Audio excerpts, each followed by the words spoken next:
చేస్తాను. ఆ మాటకు వస్తే ఒక విషయం నువ్వు గుర్తుపెట్టుకో. ఏం గుర్తంటే, నువ్వు తీసుకెళ్తున్నటువంటి పిల్లడు తేనె, ఈ నెలల పిల్లడు తేనె తినే టైంకి కొంచెం బుద్ధి జ్ఞానం వచ్చే టైంకి ఏమవుతారంటే ఆ రెండు రాజ్యాలు, ఆ రెండు దేశాలు లేకుండా నీ దేశమే ఉండేటట్లుగా నేను చేస్తానని చెప్పాడు. ఎవరు? దేవుడు ప్రవక్తతో చెప్పి ఈ ప్రవక్తను తీసుకెళ్లి మాటలు చెప్పమన్నాడు అనమాట. ఇప్పుడు మీకు ఈజీగా అర్థమయ్యేలా చెప్తాను.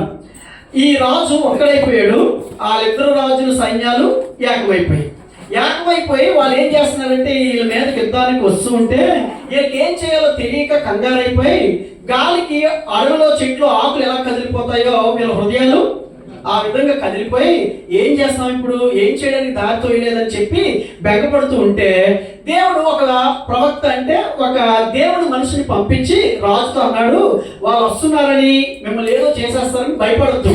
ఎందుకు భయపడద్దు అంటే నేను మీకు తోడుగా ఉన్నాను అని చెప్పి అక్కడే ఈ మాటలన్నీ చెప్పి అన్నాడు, నీకు ఇంకా ధైర్యం కావాలంటే ఏదైనా దేవుడు చూసిన అడుగు, ఒక చూసి నీ కళ్ళ ముందు అడుగు, అది అడిగిన తర్వాత నీ కళ్ళ ముందు నెరవేరుస్తాడు.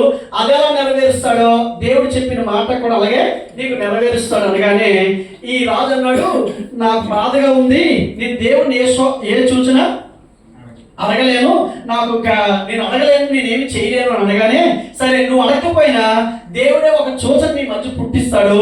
ఏంటి ఆ సూచన అంటే, కన్యక గర్భవతి కుమారుడు కంటది, ఆ కుమారుడి పేరే ఇమ్మానుయేలు. ఇమ్మానుయేలు అంటే అర్థం దేవుడు తోడు అని అర్థం, దేవుడు మనకి తోడు అని అర్థం. ఈ క్రిస్మస్ సందేశాన్ని ఆ రోజే దేవుడు ఒక ప్రవక్త ద్వారా బాధలో ఉన్నటువంటి రాజు దగ్గరికి, బాధల్లో ఉన్న రాజ్యం దగ్గరికి తెప్పించి ఈ సువార్తమానాన్ని వాళ్ళకి వినిపించిన తర్వాత అప్పుడు రాజు ప్రజలు ఏమన్నారంటే, దేవుడు చెప్పిన ఈ మాటని మేము నమ్ముతున్నాం.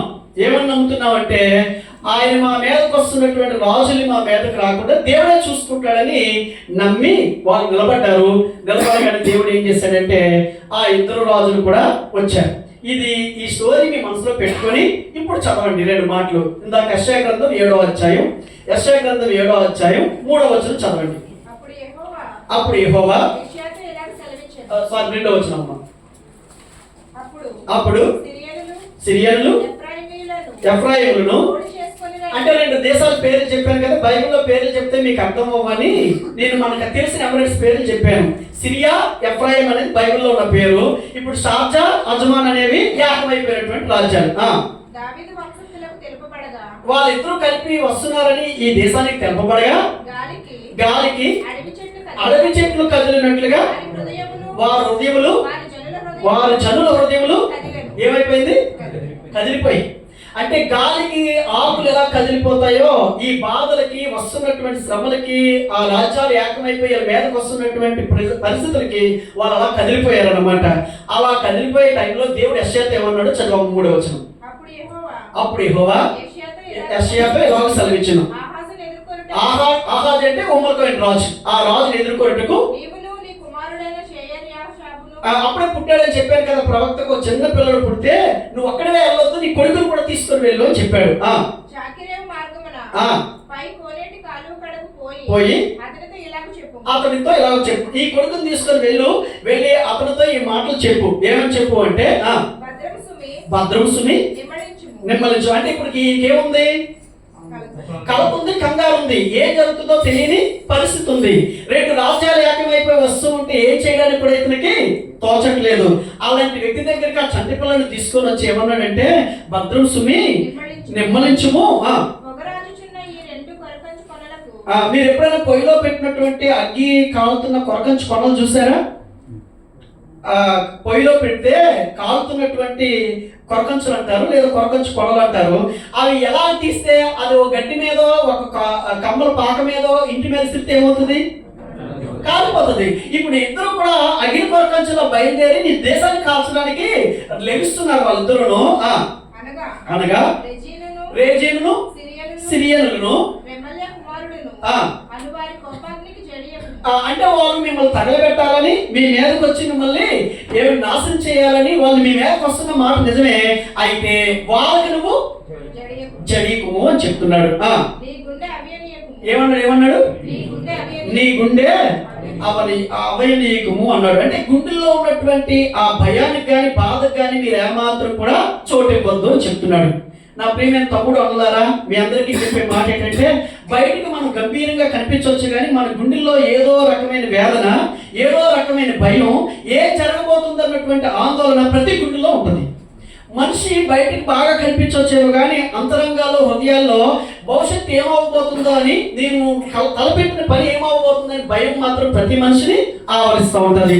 అలా ఆవరించే వాళ్ళందరికీ క్రిస్మస్ సందేశం చెప్పే మాట ఏంటంటే, ఆ రోజు ఆ రాజుకి చెప్పిన మాట ఏంటంటే కనుక, పరిస్థితులు చూసి నువ్వు భయపడద్దు, నీ మీదకి ప్రపంచంలో వస్తున్నటువంటి వ్యక్తులు చూసి నువ్వు కంగారు పడవద్దు, నీ గుండెని అలసిపోనివద్దు. నీ మీదకి వస్తున్నటువంటి ఆ రాజులిద్దరిని 3 సంవత్సరాల్లో నేను లేకుండా, ఆయన ఆ రాజ్యం మీదకి యుద్ధానికి వెళ్ళేటప్పటికి 62 సంవత్సరాల వయసు సిరియా రాజుది. 65వ సంవత్సరం వచ్చేటప్పటికి నేను ఏం చేస్తానంటే, ఆ రాజుని, ఆ రాజ్యాన్ని భూమి మీద లేకుండా చేస్తానన్నాడు దేవుడు. భూమి మీద లేకుండా చేస్తానన్నాడు. కిందకు అలా వస్తే, ఇగో నా చేతుల్లో నెలల పిల్లల్ని తీసుకుని వచ్చాను కదా, ఈ పిల్లడు తేనె పెరిగే తినే టైంకి ఏమవుతావంటే, ఆ రాజ్యాలే లేకుండా నేను చేస్తాను అని చెప్పాడు. నేను లేకుండా చేస్తానని చెప్పి, ఇది మాత్రమే కాదు, నీ రాజ్యానికి మేలు చేయడానికి ఈ పిల్లల్ని ఎలాగైతే తీసుకొచ్చానో, సర్వలోకానికి మేలు చేయడానికి కన్యక ద్వారా కుమారుని తీసుకొని రాబోతున్నానని ఆ సందర్భంలోనే ఈ క్రిస్మస్ శుభవార్తని తెలియపరిచాడు. అదే 14వ వచనం. ఈ సందర్భంలోంచి పుట్టిందే క్రిస్మస్. ఇప్పటి వరకు నేను చెప్పింది మీ మనసులో పెట్టుకొని, ఇప్పుడు నేను చెప్పబోయేది మీరు వినాలని మీకు మనవి చేస్తున్నాను. దేవుడు ఎలాంటి సందేశం ఎలాంటి వారికి అందించాడంటే, బాధలో, భయంలో, కంగారులో, ఏం చేయాలో దిక్కుతోచక ఒంటరైపోయినటువంటి స్థితిలో ఉన్న వాళ్ళకి దేవుడి సందేశాన్ని అందించాడు. ఈరోజు నా ముందున్న కూర్చున్న మీలో కూడా ఏ భయమున్నా, బెంగున్నా, ఏ చింతున్నా, దిగులున్నా, ఏ వేదనున్నా, ఆవేదనున్నా, అసలు ఏం చేయాలో అర్థం కాలేని పరిస్థితిలో ఉంటే నీకే ఈ సందేశం. ఏమంటున్నాడంటే దేవుడు, వాటిని చూసి నువ్వు జడియకు, భయపడకు, నీ గుండెను అవయనీయకము. ఈ రోజు నీ ముందున్నటువంటి పరిస్థితులన్నింటినీ కూడా నేనేం చేస్తానంటే మొటిమాయం చేసి, నీ మీదకి ఎదురవుతున్నటువంటి పరిస్థితులన్నింటినీ నేను మార్చి నిన్నేం చేస్తానంటే నిలబెడతానని చెప్తున్నాడు. ఏం చేస్తానన్నాడు? నిలబెడతానని చెప్తున్నాడు. ఈ రోజు కూడా ఇశ్రాయేల్ ఒక దేశం ఉంది. మా బ్రదర్స్ కొంతమంది అక్కడికి వెళ్ళడానికి సిద్ధపడుతున్నారు. నేను ఇప్పుడు చెప్పిన స్టోరీ అంతా ఆ రోజుల్లో, ఇప్పటికి సుమారుగా 3000 సంవత్సరాల క్రితం జరిగిన స్టోరీ. ఆ రోజుల్లోనే ఆ దేశాన్ని లేకుండా చేద్దామని దేశాలన్నీ ఏకమయ్యాయి. ఇప్పటికీ కూడా ఇశ్రాయేల్ దేశం మీద బాంబుల వర్షం ప్రపంచం అంతా కురిపిస్తుంది. అయితే ఇశ్రాయేల్ తోడున్న దేవుడు ఆ రోజు చెప్పాడు, ఏమన్నాడంటే, మీ మీదకి వచ్చిన దేశాలన్నింటినీ లేకుండా చేస్తాను, మిమ్మల్ని మాత్రం నేను నిలబెడతానని ఆ రోజే దేవుడు చెప్పాడు. భూమి మీద ఇశ్రాయేల్ దేశం అనేది చాలా చిన్న దేశం. అలాంటి మన ఆంధ్ర రాష్ట్రంలో పోల్చుకుంటే కనుక, ఆంధ్ర రాష్ట్రంలో పోల్చుకుంటే ఈస్ట్ వెస్ట్ గోదావరి జిల్లాలంత దేశం ఉంటుంది. అంతే, అంతకంటే పెద్ద దేశం కాదు. ఆ 2 జిల్లాలు కలిపితే ఎంత ఉంటుందో ఆ దేశం అంతా కలిపితే అంత ఉంటుంది. కానీ ఆ దేశం మీద దేవుడు దృష్టి పెట్టి ఆ రోజున దేవుడు ఏమన్నాడంటే, నేను నీకు తోడై ఉంటాను, నీ మధ్యకి రాబోతున్నటువంటి ఆ పసివాడు పుడతాడే కన్యకకి, ఆయన పేరేంటంటే ఇమ్మానుయేలు, దేవుడు అని. ఇమ్మానుయేలు అనగా దేవుడు మనకి తోడై ఉంటాడు అని చెప్పి. యేసుప్రభు అంటే ఇందాక ఎవరు అన్నట్టుగా ఇదో మతం కాదు. యేసుప్రభు అంటే ఇదేదో అందరూ అనుకుంటున్నట్టుగా తక్కువ కులమైన దేవుడు కాడు.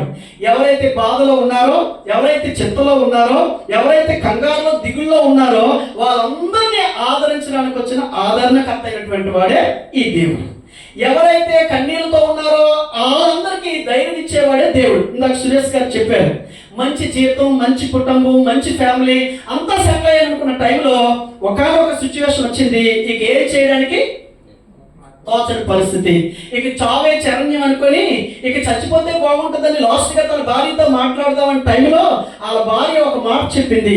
ఈ దేవుడి గురించి ఆయనకు తెలియదు కానీ, ఒక్కసారి ఇన్ని పూజలు చేసావు కదా, ఇన్ని వ్రతాలు చేసావు కదా, ఆ యేసుక్రీస్తు కూడా ఈ రాత్రి ఒకసారి ప్రార్థన చేయాలి. కానీ ఆయన ఒంటరి జీవితాన్ని ఈ ఇమ్మానుయేలు దేవుడికి మోకరించి ప్రార్థించగానే ఉదయానికే దేవుడు సమాధానం ఇచ్చాడు. ఈ బైబిల్లో ఉన్నటువంటి దేవుడు, నేను ప్రకటిస్తున్నటువంటి యేసుక్రీస్తు ఎవరు మొరపెట్టినా వాళ్ళని ఆయన పలకరిస్తాడు, వాళ్ళతో మాట్లాడతాడు. ఆయన రాయ బొమ్మ కాదు. ఎవరు గుండెల్లో ఉన్న బాధనైనా ఆయన అర్థం చేసుకొని వారికి ఏం చేస్తాడంటే ఆయన పలకరించి, పరామర్శించి, ప్రేమించి తన ప్రత్యక్షత నేటినో తెలియజేసుకుంటాడు. ఇందాక నేను చెప్పిన స్టోరీలో ఆ రాజు దగ్గరికి ఒక ప్రవక్తను పంపించి ఆయన భయపడొద్దని చెప్పి సువార్తని, వర్తమానాన్ని దేవుడే ఇచ్చాడు కదా. ఈ రోజున మీ దాకా ఈ వర్తమానం తేవడంలో ఉద్దేశం ఏంటంటే, రాజును వాడుకొని మిమ్మల్ని అందరినీ ఇలా కూర్చోబెట్టి మీ అందరికీ ఇలాంటి పండుగ చేయగల కారణం ఏంటంటే, మేమందరం పొందుకున్న రక్షణ, మేమందరం కలిగి ఉన్నటువంటి ఆ ఆనందం, మేమందరం కలిగి ఉన్నటువంటి ఆ సంతోషం మీరు కూడా పొందుకోవాలని. ఈ సంతోషం ఎవరి వల్ల వస్తుంది, ఎలా వస్తుంది అంటే కనుక నిన్ను సృష్టించిన సృష్టికర్తను బట్టే, మనుషులను ప్రేమించినటువంటి దేవుని బట్టే ఈ ఆనందం, ఈ సంతోషం అనేది వస్తుంది. అయితే మనిషికి సంతోషం, ఆనందం ఇవ్వాలని దేవుడు చూస్తున్నాడు, కానీ దేవుడు ఇవ్వాలని చూస్తున్నాడు, కానీ మనుషులు మాత్రం దాన్ని అందుకోవట్లేదు. ఇందాక స్క్రిప్ట్ వేస్తారు చూసారు కదా, ఆయన దేవుడి గురించి చెప్తుంటే నలుగురు 4 విధాలుగా ఆయన మాటలు ఎవరు పట్టించుకోలేదు. అప్పుడు ఒక మేధావి అన్నాడు, ఈ లోకం పట్టించుకోదురా బాబు, కావాలంటే చూడు నీకు ఒక సన్నివేశం చూపిస్తానని చెప్పి ఒక మసిగుడ్డలో, కప్పుగా కనిపించినటువంటి ఒక గుడ్డలో బంగారము, డబ్బు, అన్ని వెలగల రాళ్ళు అన్ని వేసి మనుషులకి ఇవ్వడానికి ట్రై చేయంటే మీరు చూశారు. అప్పుల్లో ఉన్నవాడిని, పేదరికంలో ఉన్నవాడిని, ధనవంతుని, బిజినెస్ మ్యాన్ అందరి దగ్గరికి తీసుకెళ్తే వాళ్ళు ఏమన్నారంటే, ఈ చచ్చి మురుకు గుడ్డ మాకు వద్దు అన్నాడు. వద్దని ఎవరు దాన్ని తీసుకోలేదు. ఆఖరికి చెత్త ఉన్నవాడు కూడా అది చెత్త అని చూసి దాన్ని పక్కనే పెట్టాడు. కానీ లాస్ట్ లో వచ్చిన ఒక వ్యక్తి దాన్ని విప్పు చూస్తే అందులో అన్ని కూడా ఉన్నాయి. దూరం నుంచి చూసే వాళ్ళందరికీ చీప్ గా కనబడుతుంది, అందులో లోతుకి వెళ్ళి చూసే వాళ్ళకి మాత్రమే దాని అర్థం ఏంటో అర్థమవుతుంది. యేసుక్రీస్తుని మీరు బయట నుంచి చూసినంత కాలం అదొక కులం అని, అదొక మతం అని, అది వేరే దేశస్థ దేవుడని అనేకం అనుకుంటుంటారు, కానీ అది అనుభవించే వాళ్ళకి మాత్రమే సత్యం ఏంటో తెలుస్తుంది. మీకు ఒక ఉదాహరణ చెప్పి నేను ముందుకు వెళ్తాను. ఒక రోజున ఒక మేధావి ఉన్నాడు, ఆయన చాలా పెద్ద మేధావి. ఆ మేధావి ఏమన్నాడంటే బైబిల్ తెరిచి బైబిల్లో చెప్పినవన్నీ అబద్ధాలు, బైబిల్ నిజం కాదు, బైబిల్లో అన్ని కూడా పాస్టర్లు అలా కథలు చెప్తాడు, ఎవరు నమ్మద్దు అని చెప్పి చాలా కాలుకేస్తే మెడకేస్తే కాలుకేసే తెలివైనటువంటి మేధావి. ఆయన ఒక 1000 మంది సభలో కూర్చోబెట్టి బైబిల్ తప్పని, యేసుక్రీస్తు తప్పని ఇవన్నీ బోధించి గంట ప్రసంగం చేసిన గంటల తర్వాత ఏమన్నాడంటే, ఇంతమంది ఇప్పుడు నేను చెప్పిన మాటలన్నీ విన్నారు కదా, ఈ మాటలు విన్నా మీలో ఎవడైనా నేను చెప్పింది అబద్ధం అని కానీ, మీ దగ్గర ఇంకేమైనా నన్ను సమాధానం అడగడానికి క్వశ్చన్ కానీ ఉంటే ముందుకు రండి, బైబిల్ మీద కానీ నేను చెప్పిన దాని మీద కానీ మీకు ఏ సమాధానం కావాలన్నా నేను చెప్తానని అన్నాడు. అనగానే ఎవ్వరు ముందుకు రాలేదు, ఎందుకంటే ఈయన అంత జ్ఞానంగా మాట్లాడాడు కాబట్టి, అంత తెలుగుగా మాట్లాడాడు కాబట్టి. అప్పుడు ఒక పంచుకట్టు కట్టుకున్నటువంటి ముసలాయన ఆయన సభలోంచి లేచి సార్ నేను వస్తానని చెయ్యెత్తాడు. అనగానే ఈ పైన కూర్చున్నట్టు ఇప్పుడు దాకా మాట్లాడినటువంటి మేధావికి నేను పెద్ద వాళ్ళందరినీ ఈజీగా డీల్ చేయగలిగాను, ఈయన మాత్రం పల్లెటూరు నుంచి వచ్చేవాడు, ఈయనేం అడుగుతాడు, నాకున్న జ్ఞానంతో ఏదైనా చెప్పగలవో అన్నాడు అని అన్నాడు.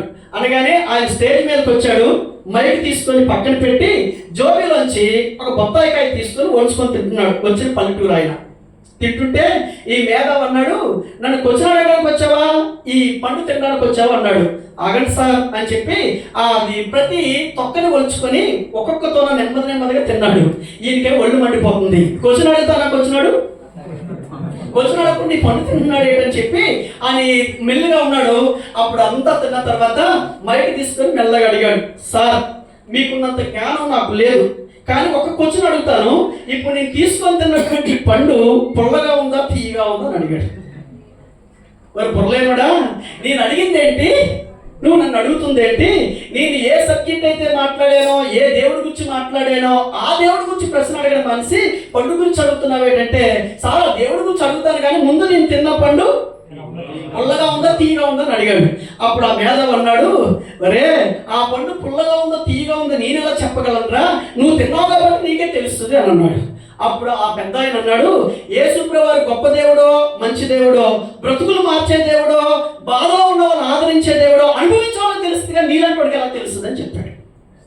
ఈ రోజున యేసుక్రీస్తుని అనుభవిస్తే తెలుస్తుంది, కానీ దూరం నుంచి చూస్తే తెలియదు. నా పేరు కూడా వెంకటరమణ. నేను కూడా యేసుప్రభు నమ్మే బిడ్డలంటే నా ఒళ్ళి మీద జన్లు ప్రాకుతున్నట్టుగా అనిపించేది. ఎందుకో తెలియదు, ఆ దేవుడి గురించి నాకేమీ తెలియదు, కానీ అది వేరే మతం అని, అది విదేశీయుల మతం అని నాకు ఒళ్ళు మండిపోతూ ఉండేది. నేను కూడా చాలా కాలం ఈ దేవుడిని విమర్శించినండి. ఇందాక చెప్పానే, చెడ్డరాజైన ఉమ్మలపోయిన రాజుకి దేవుడు ఎలా వర్తమానం పంపించాడో, చెడ్డ మనుషులమైన మన కొరకు ఆ దేవుడు వచ్చి ఆ బతుకు బాగోలేని మనల్ని బాగు చేయడానికి, చెడ్డ మనుషులమైన మనల్ని ఉద్ధరించడానికి ఆ దేవుడు ఈ లోకానికి వచ్చి ఈ వర్తమానాన్ని మనకి అందించాడు. ప్రియమైన తమ్ముళ్ళారా, అన్నలారా, ఈ రోజు మీరు యేసుప్రభు గురించి ఇంతవరకు ఏమిన్నారో నాకు తెలియదు, కానీ అనుభవించిన వాళ్ళకి మాత్రమే దేవుడి సత్యం ఏంటో తెలుస్తుంది. నేను అనుభవించాను కాబట్టి ఈ రోజు మీ ముందుకు వచ్చి ఇన్ని మాటలు దేవుడి గురించి చెప్పగలుగుతున్నాం. రుచి చూసి తెలుసుకోమని బైబిల్లో చెప్తుంది. యెహోవా ఉత్తముడని రుచి చూసి ఎరగమని చెప్పారు. అందుకని మీరు కంటితో చూస్తే తెలియదు, చెవితో వింటే తెలియదు, హృదయంతో రుచి చూస్తేనే, హృదయంతో చవి చూస్తేనే ఈయన గొప్పతనం ఏంటో తెలుస్తుంది. అప్పుడు ఆయన ఒక సాక్ష్యం చెప్పాడు. ఒకప్పుడు నేను త్రాగుబోతుని, ఒకప్పుడు నేను సిగరెట్లు కాల్చేవాడిని, ఒకప్పుడు నా బ్రతికెంత ఉండేదని. ఇంకొక ఆయన సాక్ష్యం చెప్పాడు, డబ్బు అంటే నాకు పిచ్చని, నేను వడ్డీ వ్యాపారాలు చేసి అందరికంటే ఎక్కువ డబ్బులు సంపాదించాలని ఆ గోడ ఉండేవాడని. ఈ పాప రోధ జీవితాలను మార్చడానికే ప్రభువైన యేసుక్రీస్తు లోకానికి వచ్చి ఆ పశుబాలుడిగా ఉదయించి ఆయన ఎవరైతే హృదయంలో స్వీకరిస్తారో వాళ్ళ జీవితాలే దేవుడు మార్చేస్తాడు. బూతులు మాట్లాడిన ఆయన నోరుని, పాపం మాట్లాడిన ఈయన యొక్క చేష్టలని, ఎవరి బాధల్లో ఉన్నటువంటి వాళ్ళ బ్రతుకులన్నింటినీ మార్చిన దేవుడు ఈ రోజు కూడా నీ బ్రతుకుని మార్చగలడు, నీ జీవితాన్ని మార్చగలడు. అలా మార్చగలిగిన దేవునికి నీ హృదయంలో చోటిస్తే కనుక దేవుడు ఖచ్చితంగా కార్యాన్ని చేస్తాడు. నీకు ఆనందం సంతోషం లేకుండా చేసేది, నీకు దీవెన సంతృప్తి లేకుండా చేసేది, నేను అనుదినం భయానికి లోటు చేసేది ఏంటో చెప్పనా? ఒకే ఉంటుంది ప్రతి మనిషి దగ్గర, అదే నీకు సంతోషం లేకుండా చేస్తుంది. అలా సంతోషం లేకుండా చేసేదే పాపం. ఆ పాపమే నీకు నెమ్మది లేకుండా చేస్తుంది. ఆ పాపాన్ని తొలగించడం కోసమే ఈ దేవుడి లోకానికి దిగి వచ్చాడు. ఆ పాపం పోతే గాని ఏమండి శాంతి నీకు దొరకదు. అటు ఒరిస్సా రాష్ట్రాల వైపు వెళ్తే అక్కడ కోతులు బీభత్సంగా ఉంటాయి. మీ జిల్లాలో కూడా కొన్ని చోట్ల ఉంటాయి అనుకుంటాను. కోతులు అక్కడ బాగా వేటాడి తిట్టుకుంటారు, ఎక్కడ ఒరిస్సా రాష్ట్రాల వైపు. ఒకసారి ఒక సేవకుడు అక్కడికి వెళ్ళాడు. వెళ్ళినప్పుడు బతుకున్న కోతను తీసుకొచ్చి ఆ మాంసం నీకు పెడతాం, ఒకసారి తినండి అన్నాడట. అబ్బాయి నేను ఎప్పుడు తినలేదండి అంటే, కోతులు పట్టడం చాలా ఈజీ అని చెప్పాడట. కోతులు అవి చాలా విడ్డూరంగా ఉంటాయి కదా, కోతి శాస్త్రం చేస్తుంటాయి కదా, వాటిని బతుకుండా ఎలా పెడతారంటే ఏమీ లేదని చెప్పి ఒక గాజు సీసాలో శనగగుళ్ళు ఉంటాయి కదా, అలాంటి గుళ్ళన్నీ కనబడేటట్లుగా ఆ టిన్నులో పోసి కోతులు ఎక్కడైతే సంచారం చేస్తాయో ఆ సంచారం చేసే ప్లేస్లో వాటిలో పోసి ఏం చేయాలంటే వాటిని ముందు పెడితే ఆ కోతులన్నీ వచ్చి స్థిరంగా ఉండవు కదా, ఉండకుండా ఏం చేస్తాయి, అందులో ఏముందో ఇందులో ఏముందో చూస్తుంటాయి. అప్పుడు అవి డబ్బాల్లా ఉంటాయి, అంటే స్టీల్ డబ్బాలాగా. అందులో లోపల ఏమున్నాయో అన్ని బయటికి కనబడుతుంటాయి, చాలా బరువుతో ఉంటాయి. కోత ఏం చేస్తుందంటే లోపలికి ఇలా చేయి పెట్టి అందులో ఉన్నటువంటి శనగగుళ్ళు తీసుకుందామని చెయ్యాలని బిగించేసరికి అందులోంచి బయటికి రాదు. ఈలోగా దాన్ని పట్టుకోవాల్సిన వేటగాళ్ళు వెళ్ళి ఏం చేస్తారంటే దాని మీద వలేసి బతుకున్న దాన్ని పట్టుకుంటారు. ఎంత విచిత్రం అంటే ఒక కోత అలా వచ్చి అందులో ఉంటాడుగా, ఆ వేటగాడు వస్తుంటే మరో కోత వచ్చి ఇంకో డబ్బాలో చేయి పెట్టి అది కూడా లాక్కుంటుంటుంది అన్నమాట. ఇప్పుడు ఎందుకు దొరికిపోతున్నాయి అవన్నీ? అలా దొరికిపోతాయి, చచ్చిపోతాయని తెలిసి కూడా ఎందుకు దొరికిపోతున్నాయి అంటే అవి విడిపించుకొని పారిపోవడానికి అవకాశం ఉంది, కానీ అవి దేని పట్టుకుంటున్నాయి? అందులో ఉన్నటువంటి చాలా గుళ్ళని. ఒకవేళ ఆ గుళ్ళు వదిలేసి చైన్గా తీసుకుంటే అవి వెళ్ళిపోవచ్చు, కానీ అవి ఏమంటాయంటే జీవితం పోతే పోనీ ఆ గుళ్ళుంటే సాల్వ్. కొంతమంది బిడ్డలకు కూడా ఏమండి జీవితం ఎలా పోతే పోనీ, కానీ ఈ క్షణకాలం ఆనందం ఉంటే చాలు, ఈ క్షణకాలం ఎంటర్టైన్ ఉంటే చాలు, ఈ 3 చుక్కలు ముందేసుకుంటే చాలు, ఈ ఎంటర్టైన్మెంట్ ఫోటో ఉంటే చాలు, ఇలా ఉంటే చాలు అనుకుని చాలా మంది లైఫ్లో ఏం చేస్తున్నారంటే వాడితో మాత్రమే బందీలు అయిపోయి అక్కడే చిక్కుపోతున్నారు. అక్కడికే వేటగాడు వచ్చి మిమ్మల్ని అందరినీ ఏం చేస్తున్నారంటే మీ ఆనందం అంతా తోసేస్తున్నారు. మీరు నవ్వుతున్నారంటే మీరు ఆల్రెడీ చిక్కుకున్నారని అర్థం అవుతుంది. మీరు దేనికి చిక్కుకున్నారో నాకు తెలియదు. కోతులకి చెలకులకు చిక్కుకున్నట్టుగా మీరు వాట్సాప్కి చిక్కుకున్నారో, లేకపోతే ప్రేమకి ప్రేయసి చిక్కుకున్నారో, లేకపోతే లవర్కి ఏమండి ఇంకో కొంతమంది అంటుంటారు గాల్లో తేలినట్టుంది నువ్వు లేకపోతే బంగారం నిద్ర పట్టట్లేదు, ఎన్నో కబుర్లు చెప్తుంటారు. అయితే మీ మనశ్శాంతిని నిర్ణయం చేసేది, మీకు బాధలు కలిగించేది, మీకు సంతృప్తి లేకుండా చేసేది ఏంటంటే ఈ పాపమే. ఈ పాపాన్ని మీరు ఏ రోజైతే విడిచిపెట్టగలుగుతారో, వదలగలుగుతారో, ఆ రోజునే మీరు మనశ్శాంతిగా పొందగలుగుతారు. అయితే పాపం ఎక్కడ పోద్ది? పాపం ఎలా పోద్ది? పాపం పోవడానికి మార్గాలు ఏంటి? కావలసి చూడండి, మీరు ఈ బట్ట వేసుకున్నాక దీనికి మరకంటుకుంటే దీన్ని ఉతకడానికి సబ్బులు ఉన్నాయి, సోపులు ఉన్నాయి, సరుకులు ఉన్నాయి. కానీ అంతరంగంలో అంటుకున్న మరకలు పోవడానికి, హృదయంలో అంటుకున్న మలిని పోవడానికి మీరు ఏ షాప్కి వెళ్ళి ఏమీ దొరకదు. మీరు మదీనాకో, లూలుకో, ఇంకో దానికో నెక్స్ట్లోకి వెళ్తే మీ జుట్టుకు నూనె కావాలంటే ఇస్తారు, మీ బట్టకి సబ్బు కావాలంటే ఇస్తారు, మీ కాలుకి చెప్పు కావాలంటే ఇస్తారు. కానీ మీ మనసులో అంటుకున్నటువంటి ఆ మలిని పోవడానికి ఏ షాపులో దొరకదు. యేసుక్రీస్తు దగ్గర మాత్రమే పరిష్కారం దొరుకుతుంది. యేసుక్రీస్తు దగ్గర మాత్రమే పరిష్కారం దొరుకుతుంది. ఆ పరిష్కారం చూపించడానికి యేసుప్రభువు వారు ఈ లోకానికి వచ్చారు. అయితే ఆ పాపాన్ని విడిచిపెట్టి ఆ రక్షకుడైన యేసు దగ్గరికి మీరు వచ్చినప్పుడు మీ గుండెలు అలసిపోకుండా, మీరు జడిసిపోకుండా ఆయన మిమ్మల్ని బ్రతికించగలుగుతాడు. అలా బ్రతికించడానికి వచ్చిన దేవుడే ప్రభువైన యేసుక్రీస్తు. ఇందాకే నిదర్శనమైన సాక్ష్యాలు మేమందరం కూడా చెప్పగలుగుతాం. అలాంటి సాక్ష్యాలు మీ జీవితంలో కూడా జరగాలి అంటే యేసుక్రీస్తుని మీ హృదయంలో చేర్చుకోవాలని మీకు మనవి చేస్తున్నాం. ఆయన దగ్గరికి వచ్చిన వాళ్ళు ఎవరినైనా ఆయన విడిచిపెట్టకుండా ఆయన నడిపిస్తాడు. అలా కాదు సార్, మాకు చాలా నమ్మకాలు ఉన్నాయి, మాకు చాలా దేవుళ్ళు ఉన్నారు, మేము త్వరగా ఇంట్లో రాలేము అంటే కనుక ఒక విషయం చెప్తాను. ఏ రోజున మనం ఈ లోకంలో కన్ను మూసుకుపోతాం మనకు తెలియదు, ఈ లోకాన్ని విడిచిపెడతాం మనకు తెలియదు. ఇదేది మన వెనకాల రాదు. ఇది రాలేనప్పుడు, ఇదంతా విడిచిపెట్టేటప్పుడు నువ్వు మనశ్శాంతితో నీ పాపాన్ని వదిలి నువ్వు నిజముగా ఆ రక్షకుని నువ్వు అంగీకరించినప్పుడు మాత్రమే వీటిలోంచి నువ్వు బయటకు రాగలుగుతావు. ఒక్క చిన్న స్టోరీ చెప్పి నేను ముగించేస్తాను. ఒక రోజున కొండయ్య అనే ఒక ఆయన ఉండేవాడు. ఆయన అడవికెళ్ళి కట్టెలు కొట్టుకొని ఆ కట్టెలు తెచ్చుకొని ఊర్లో అమ్ముకొని వాటితో వచ్చిన డబ్బులతో బ్రతుకుతూ ఉండేవాడు.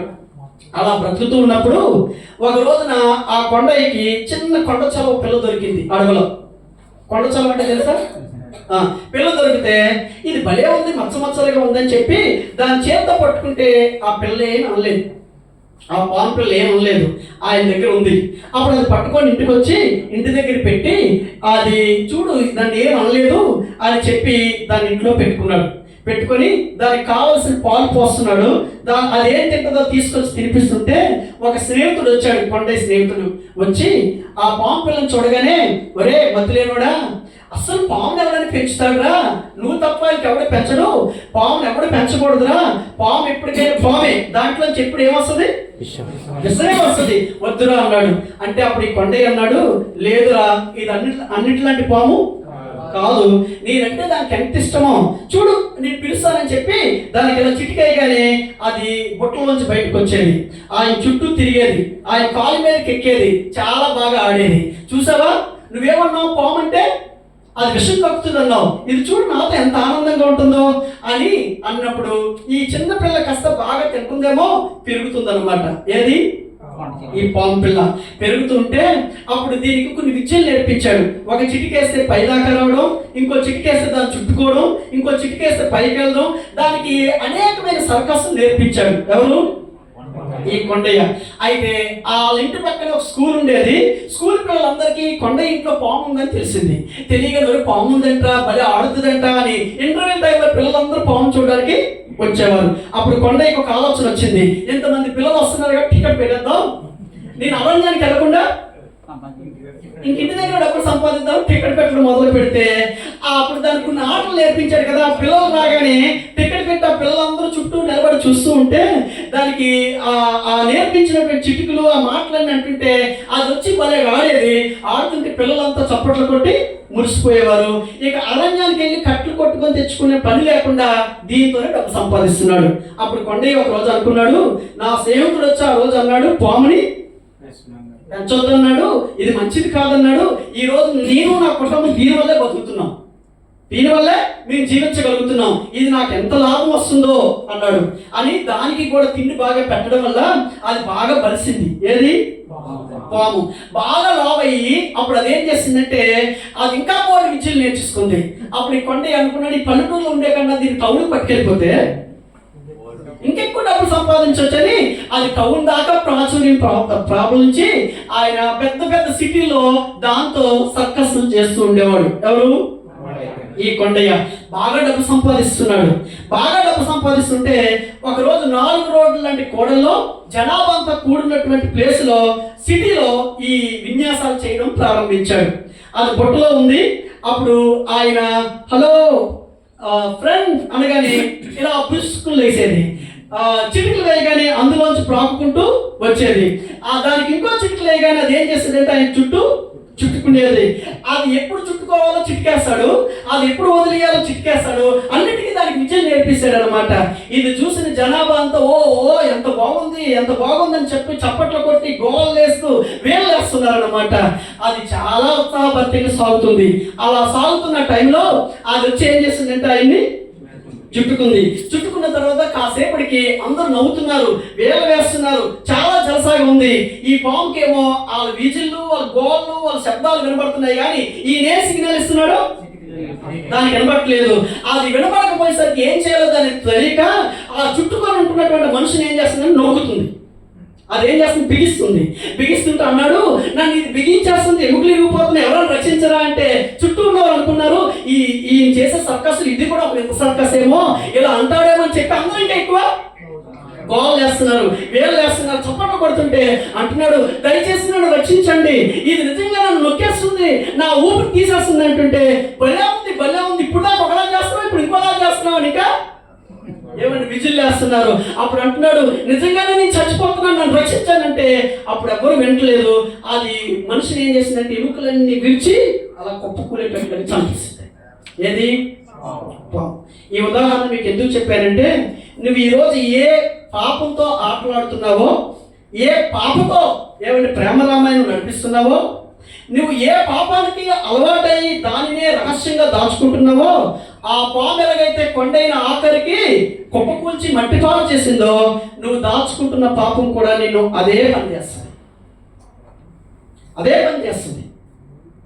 అలాంటి పాపం నుంచి, ఆ పాపపు విషం నుంచి విడిపించడానికే ప్రభువైన యేసుక్రీస్తు ఈ లోకానికి వచ్చాడు. ఇదిగో కన్యక గర్భవతి కుమారుని కనను, ఆయనే ఇమ్మానుయేల్ అని అక్కడ అన్నాడు. మత్తయి ఏమన్నాడంటే ఆయనకి యేసు అను పేరు పెట్టింది అని. యేసు అనే మాటకు అర్థం ఏంటంటే రక్షకుడు అని. దేని నుంచి రక్షించడానికి వచ్చాడంటే, ఏ పాపం అయితే పాములాగా మనిషిని చంపేస్తుందో ఆ పాపం నుంచి విడిపించడానికే యేసుక్రీస్తు లోకానికి వచ్చాడు.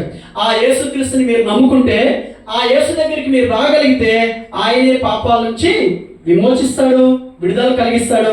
ఆ పాపం పోతే ఆనందం మీ ఇంటి ఉంటుంది, మీ సొంతం అవుతుంది, మీరు అనుభవించగలుగుతారు. ఈ సంతోషం మీకు కావాలంటే, ఈ సమాధానం మీకు కావాలంటే, ఈ తృప్తి మీకు కావాలంటే, ఈ ఆనందం మీకు కావాలంటే, ఈ భయాలు ఏమీ లేకుండా మేము సంతోషించినట్లే మీరు సంతోషించాలంటే, సంతోషానికి కారణమైన దేవుడు ప్రభువైన యేసుక్రీస్తు. ఆయన చూడడానికి మురుకుగా కనిపించవచ్చు, ఆయన చూడడానికి మురుకు గుడ్డలో ఉన్న బంగారం లాగా, బయటికి ఆయన సొగసైన స్వరూపమైన లేనుడిగా కనిపించవచ్చు, కానీ ఆయనలోనే విలువైన ఆనందం ఉంది, ఆయనలోనే సంతోషం ఉంది, ఆయనలోనే సంతృప్తి ఉంది. అది మీరు పొందుకోవాలని 2 చేతులు జోడించి మీ తమ్ముడుగా, మీ అన్నగా, మీ సహోదరుడిగా, మీ స్నేహితుడిగా మిమ్మల్ని వేడుకుంటూ నా మాటలు ముగిస్తున్నాను. Praise the lord.